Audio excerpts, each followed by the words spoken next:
Hey guys, so today we are making mac and cheese from scratch. Pretty simple recipe. I left a list of ingredients you will need for this at the end of this video. You want to start off by seasoning your boiling water for your pasta.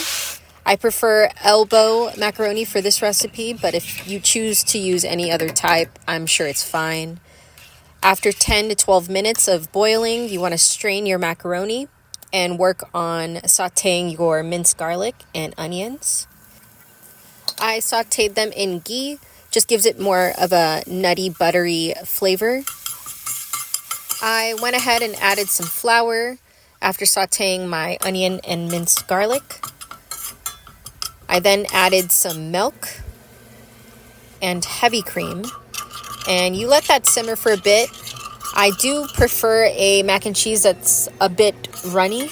I don't like a really thick mac and cheese, so if you like it a bit thicker, you can opt out of adding too much extra milk here and there, but I want to make sure my sauce is creamy. I went ahead and added all my other seasonings.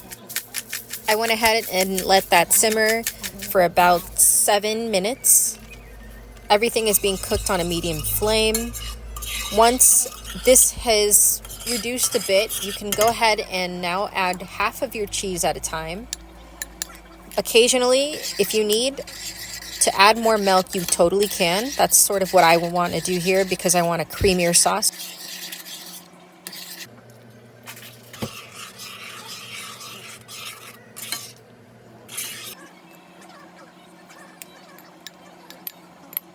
Now you can add the second half of cheese. Make sure everything's melted down. Add a bit more milk to keep it runny. After this, you will go ahead and now add your macaroni and top it with a little more ghee. Just gives it more flavor, more of a creaminess.